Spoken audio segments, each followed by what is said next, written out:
కోపంలో నోరు జారకండి. ఏ నిర్ణయాలు తీసుకోకండి. ఓపిక పడితే కోపం మంచులా కరిగిపోతుంది. కోపం ప్రతి వినాశనానికి కారణం. ప్రపంచంలో జరిగిన యుద్ధాలన్నీ ఏదో ఒక వ్యక్తి కోపం నుంచి పుట్టేవే. కోపంలో నిర్ణయాలు తీసుకునే బదులు కాస్త సమయమిస్తే ఆ కోపమే చల్లారుతుంది. సిద్ధార్థుడు రాజ్యాన్ని విడిచిపెట్టి గౌతమ బుద్ధుడిగా మారాడు. ఒక చెట్టు కింద కూర్చుని ధ్యానం చేసుకుంటున్నాడు. ధ్యానం ముగించే సమయానికి అతనికి దాహంగా అనిపించింది. కళ్ళు తెరిచి చూసేసరికి ఒక శిష్యుడు కనిపించాడు. ఆ శిష్యుడిని పిలిచి పక్కనున్న చెరువులో నుంచి నీళ్లు తీసుకురావాలని కోరాడు. శిష్యుడు చిన్న కలశం పట్టుకుని చెరువు వైపు నడిచాడు. అతను చెరువు దగ్గరికి వెళ్ళినప్పుడు కొన్ని అడవి జంతువులు నీళ్లు తాగుతూ ఉన్నాయి. సరస్సంతా బురదగా అనిపించింది.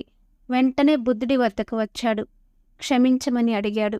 నీరు తేలేకపోయానని, నీరు బురదగా ఉందని, జంతువులు నీళ్లు తాగుతున్నాయని చెప్పాడు. బుద్ధుడు మరోసారి చెరువు దగ్గరికి వెళ్ళమని ఆదేశిస్తాడు. రెండోసారి చెరువు దగ్గరికి వెళ్ళిన శిష్యుడు తిరిగి ఉత్త చేతులతోనే బుద్ధుడి దగ్గరికి వచ్చాడు. ఈసారి కూడా నీరు బురదగానే ఉందని, అందుకే తేలేదని చెప్పాడు. కాసేపాగిన బుద్ధుడు మళ్లీ వెళ్ళి నీళ్లు తెమ్మని చెప్పాడు. ఈసారి మాత్రం నీరు స్ఫటికంలా మిలమిలలాడుతోంది. శిష్యుడు వెంటనే ఆ నీటిని తీసుకొచ్చి బుద్ధుడికిచ్చాడు. శిష్యుడు తెచ్చిన నీటిని తాగాడు బుద్ధుడు. వెంటనే శిష్యుడు, నేను 2 సార్లు వెళ్ళినప్పుడు నీళ్లు బురదగా అనిపించాయి, మూడోసారి మాత్రం స్ఫటికంలా తేలియాడుతూ ఉన్నాయి, అదేలాగా అని బుద్ధుణ్ణి అడుగుతాడు. వెంటనే బుద్ధుడు, దేనికైనా సమయం పడుతుంది. జంతువులు నీళ్లు తాగుతున్న సంగతి నువ్వు చూశావు. జంతువులు ఇటు అటు నడిచి ఆ నీటిని బురదగా చేశాయి. కాస్త సమయం నువ్వక్కడే నిలుచుని ఓపికగా ఉంటే సరిపోయేది కదా. ఇలా 2-3 సార్లు తిరిగే బదులు అక్కడే నిల్చుంటే కాసేపటికి జంతువులన్నీ వెళ్ళిపోతాయి. మరి కాసేపటికి నీళ్లు తేటగా మారేవి. బురదంతా చెరువు అడుగు భాగానికి వెళ్ళిపోయేది.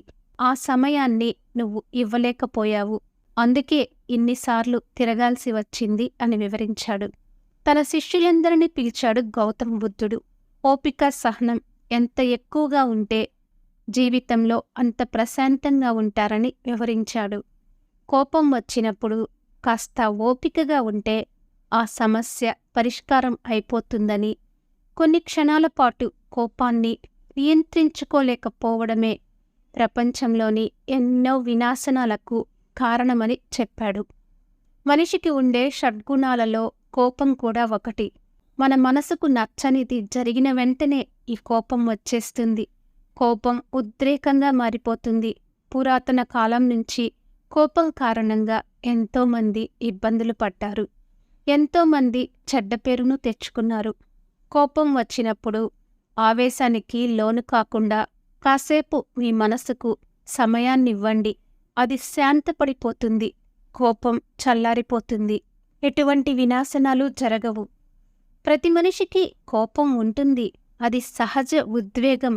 అలా అని వదిలేస్తే వీలు కాదు. మన చుట్టూ ఉన్న పరిస్థితులకు తగ్గట్టు ఆ కోపాన్ని అదుపులో ఉంచుకోవాలి.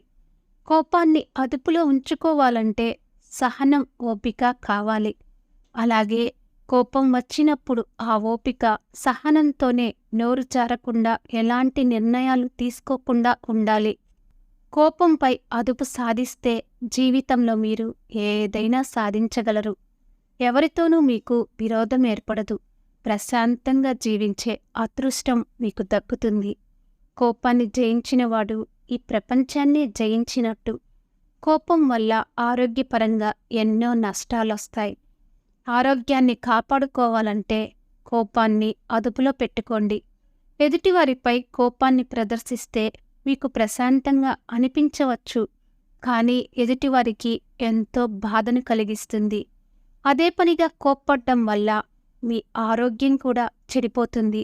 ఎక్కువగా కోప్పడేవారికి తలనొప్పొస్తుంది. అలాగే రక్తపోటు పెరిగిపోతుంది. శ్వాస వేగం పెరుగుతుంది. ఇవేవి మంచిది కాదు. అలాగే కోపం అధికంగా వచ్చేవారిలో మానసిక సమస్యలు త్వరగా వస్తాయి. యాంగ్జైటీ, డిప్రెషన్ వంటివి వారికి ఎప్పుడైనా వచ్చే అవకాశం ఉంది. కాబట్టి కోపాన్ని ఎలా నియంత్రించుకోవాలి అనేది తెలుసుకోండి. Thank you for watching. For more interesting videos, please like and subscribe our channel.